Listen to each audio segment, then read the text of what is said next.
And then we have to ask, well, if the neurons are firing all over the place, can we help to reduce that? And it's known, and this comes back to the panic attack.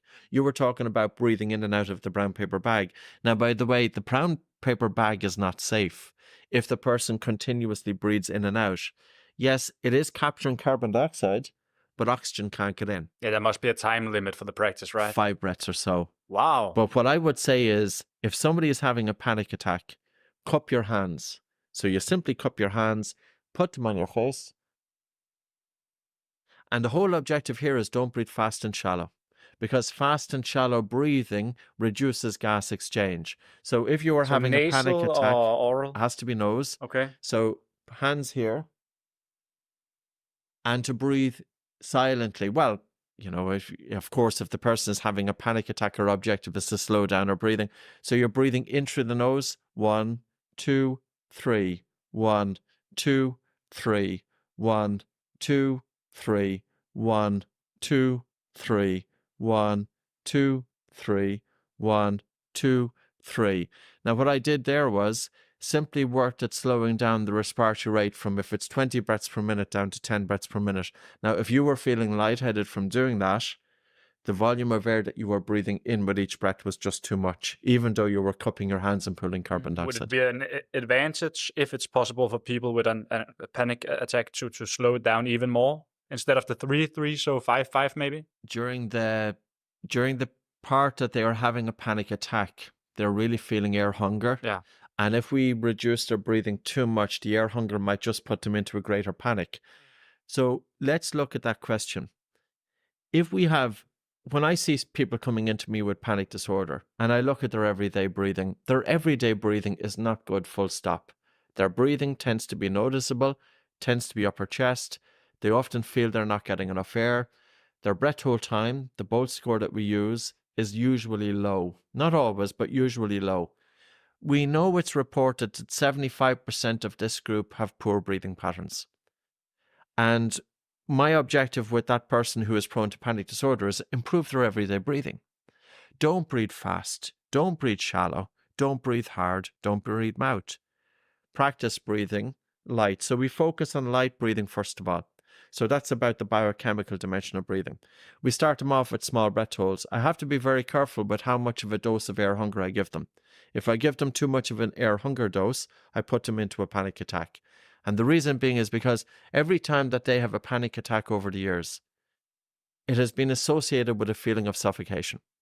Now, when I give them breathing exercises, which are creating that same degree of suffocation, it could bring on a panic attack. So I need to give them a teaspoon of air hunger, but not a bucketful. So it brings up the trauma that they have. That's And nothing to to do with the breathing that can put them into the panic attack. Correct, because they can have a very strong alarm towards the feeling of air hunger. Now, they don't call it air hunger, they call it suffocation. But I want to desensitize their body's reaction to that. So from a psychological point of view, we can help them to train them to be able to cope better with air hunger so that if they feel it then in their normal everyday life, it doesn't trigger the same fear response, which in turn could drive a panic attack. But that's only part of it. I also want that person to be breathing light, slow and low. Nose, light, slow, deep. And deep not taking full breaths, but deep just meaning that they've got good recruitment of the diaphragm. I'll typically start with breathing light because we can improve blood flow and oxygen delivery to the brain. Really, really important. Breathing light helps to reduce the chemosensitivity to carbon dioxide. Then their everyday breathing is lighter and slower.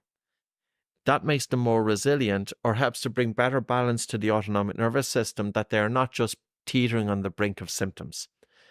If you have somebody who is prone to anxiety and panic disorder, if that person is breathing a little bit too fast and hard and upper chest all the time, it doesn't take much of a stressor to push them over. Let's get their underlying breathing better. Then they are better able to cope with the challenges of life.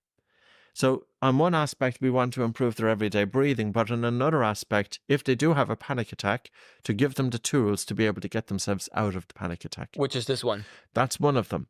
So this one is one. Slow breathing, of course, with that, and ideally low breathing.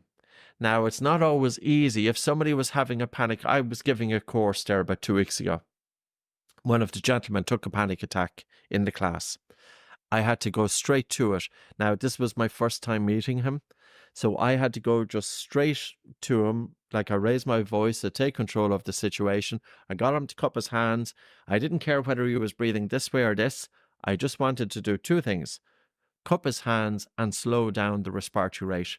Because with that, I can pool carbon dioxide when his hands are cupped. And when I slow down the respiratory rate, I can improve gas exchange. So my objective is to get as much blood flow to the brain and oxygen delivery as possible. So then the brain will quieten and that will take him out of his panic. And it did.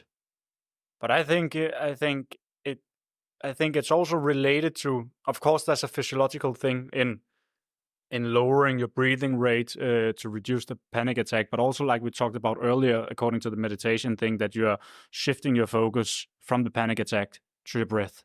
Don't you think that? Yes. So I think your point there is that the fear response with the panic is only going to drive more panic. I just think It's that, like a vicious circle. yeah, And I would agree with you. because I actually regularly have small panic attacks. I suffered 10 years ago from anxiety, and I'm dealing brilliantly with it now. But when I'm flying, for example, and there's turbulence, I can still get these triggers, And as you say, if I control my breathing, comes into a parasympathetic state, it's like this state is controlling my thoughts as well. So the panic thoughts that I had slowly disappears. But whether that's a physiological response or whether the response is because I'm shifting my focus from the panic attack in the flight situation to my breathing. It's both. Yeah, I guess so. Yeah. And it doesn't really matter once it works. Doesn't it also You has know? Yeah. to for do sure. something with, because I mean you have this book, but I mean in yoga, for instance, it's also the coming to terms with the fact that you can't control the plane. Like I get the kind of the same, Yeah. because you can't control it, and when something is out of your control, that's when you can kind of panic. You're like, fuck, I have no control over the situation, and that's when you need it. But that's mental. That's a psychological thing in a way, which can then trigger the panic, which then the breathing then enforces the panic, which then Yeah, and it that's when it goes both starts. ways. Yeah.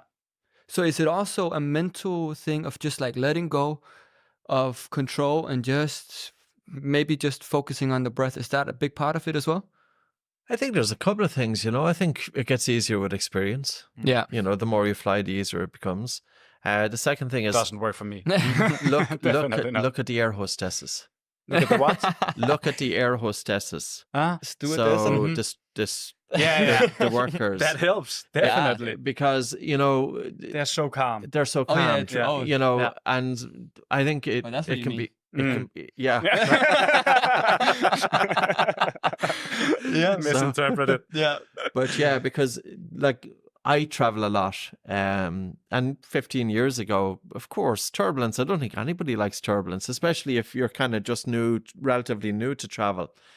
But I used to find it was helpful if I looked at their Yeah. If you have a big problem, you will see it in their faces. But no, they're always calm throughout. I think it's always very important, in terms of having a strategy that works for you. If it works for you, brilliant. And that's the thing about any breathing exercise. There's no one size fits all, but having kind of an overview of the exercises that are doing some specific purpose, and then you choose, well, which one is going to work for me. So you might have some people who are in turbulence, they might do small breath holds. Some people might slow down their breathing to 6 breaths per minute. I typically, if I'm in a situation and I want to bring down my heart rate, I will just take a soft breath in through my nose and a really relaxed, slow, gentle breath out. I don't time it.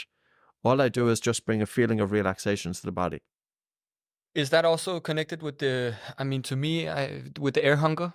I mean, if you feel the air hunger, that's a good thing. Air hunger can be a good thing when it's controlled. Yeah, and to the point, mildly.